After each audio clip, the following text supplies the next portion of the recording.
Hey everybody, Artwood Mortgage Team, your favorite mortgage guy on the planet. If you didn't know, just ask me. I will tell you.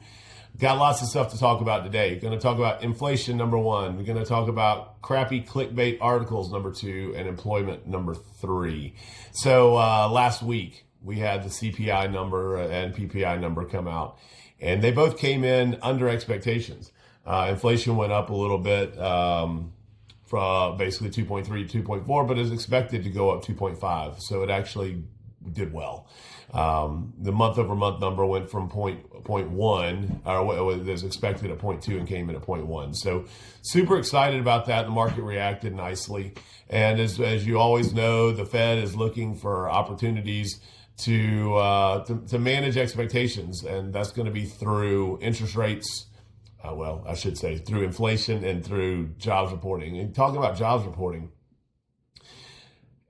we had this blockbuster a week and a half ago jobs report, which makes no sense. I put it out here on social media land that it makes no sense. It'll be removed or revised downward significantly.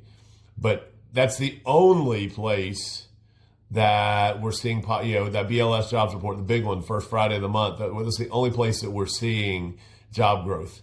The rest, everything else, job openings, which is JOLTS, ADP payrolls and everything, it doesn't point a rosy picture. So where does that leave us as far as interest rates are concerned?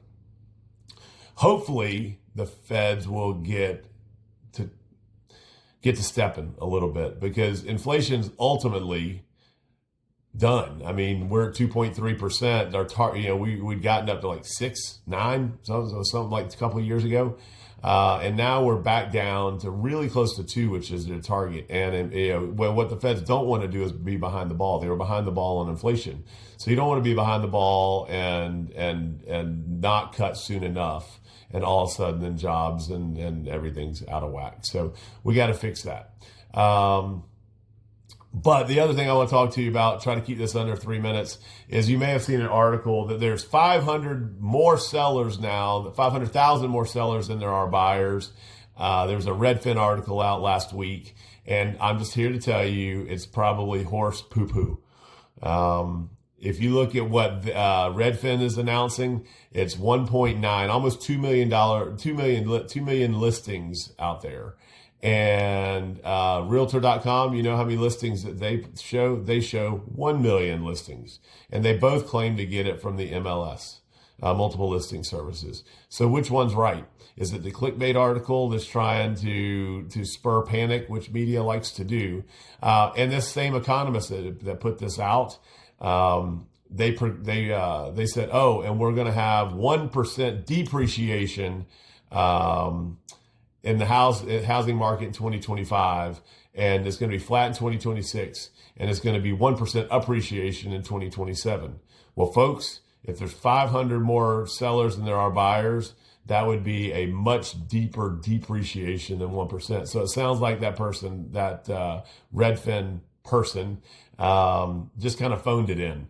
So I just would not believe anything. There's still Fannie Mae is still predicting 3% this year, 19% over the next 5 years.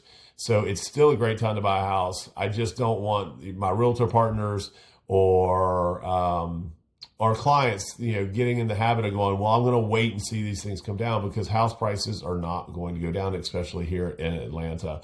It is just clickbait. So what I will tell you is there is more inventory than there has been in a long time. So it's a great time to buy a house because you have more choices.